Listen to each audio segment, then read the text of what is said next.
This post has a very good point.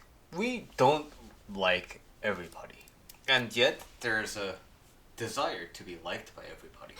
But while this post focuses on stop trying to be liked by everybody, I think what's underemphasized a lot of the times is our tendency to not like everybody. And let's discuss that in this video.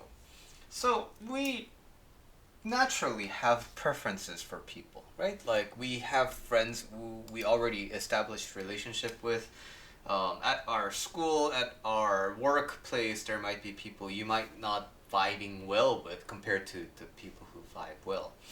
And this may be based on race, this may be race based on culture, this may be based on common interests and things like that. But in general, think of the people in your life who have it very easy going with other people. They don't really have a big discrepancy in terms of dealing with people who are close to them and then people dealing with people who aren't close to them. And conversely, think about some of your people in your circle who have very extreme, differences about how they treat people. What do you think the core difference between the two personalities are? There is a personality where people tend to be more mellow.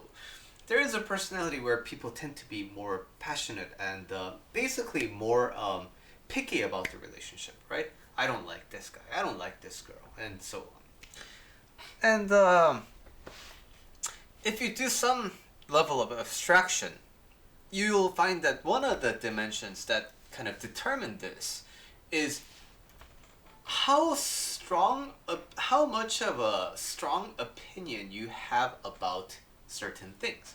So, for example, my friend told me he just had a Yemeni lamb.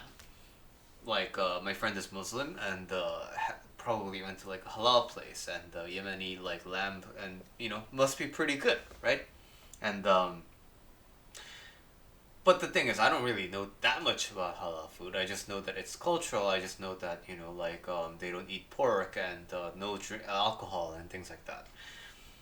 So when my friend says, "Oh no," like when it comes to like lamb, the Yemeni place is the best. I'm like, okay, cool. I have no real yeah, that must be kind of the case, right? But now, when a non-Korean person comes into me, because I'm Korean, and says, "Oh, the best drink, the best Korean drink is the Korean beer. It's not soju," and it's like, then I might be tempted to be like, "No, soju is pretty. I'd say more than Korean beer, because Korean beer is pretty watery.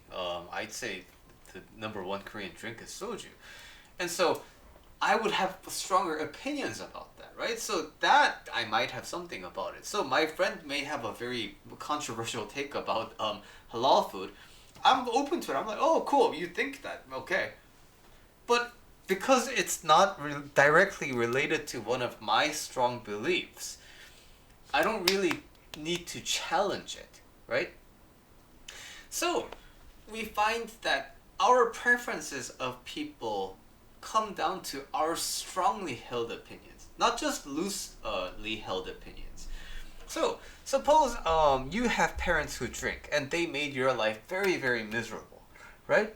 And then now, when you see people who party and then who party really, really hard, right? Like you just made this friend and they seem pretty cool, and then you go out for a night with them, and then you see them get completely fucking trashed, and you're like, wow, this guy fucking sucks, right?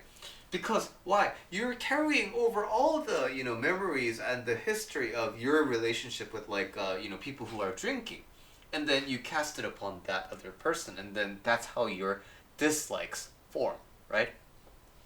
So in some way, it's like saying the more stubborn you are, the more because stubborn is another way of saying it, the more tightly formed and the more impeccable your arguments are, right? So, for example, if I think like soju is kind of a okay, like a makgeolli, and there's like other Korean drinks that are okay. Yeah, I mean, like I guess Korean drinks are all Korean drinks. I guess Korean beer also has a distinct taste.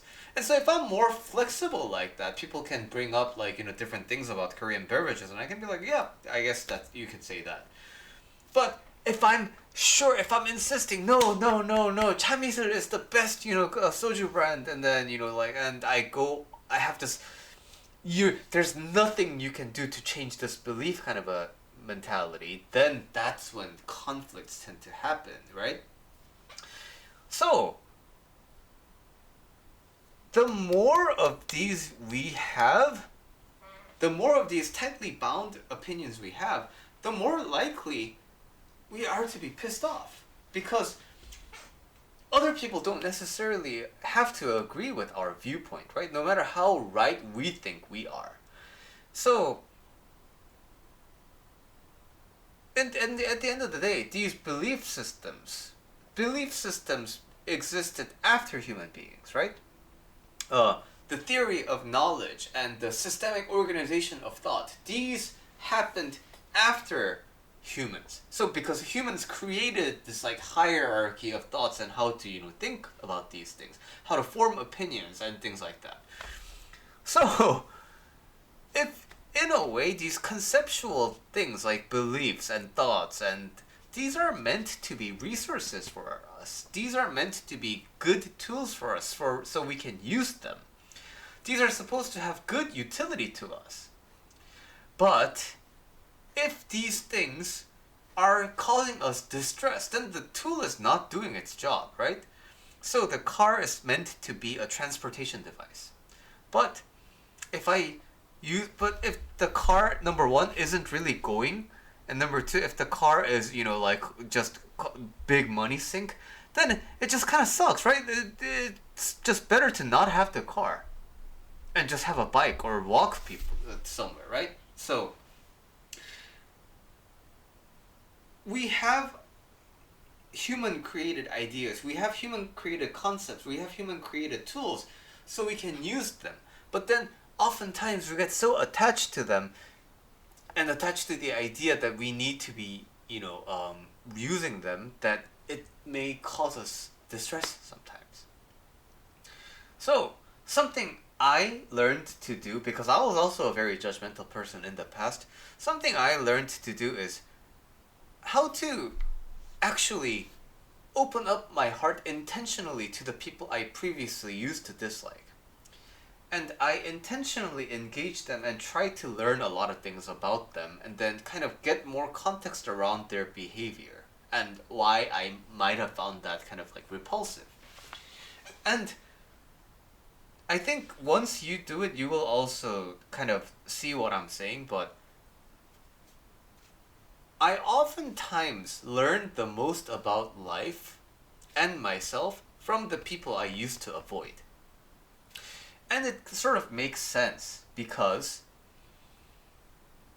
I've been avoiding them my whole life, right?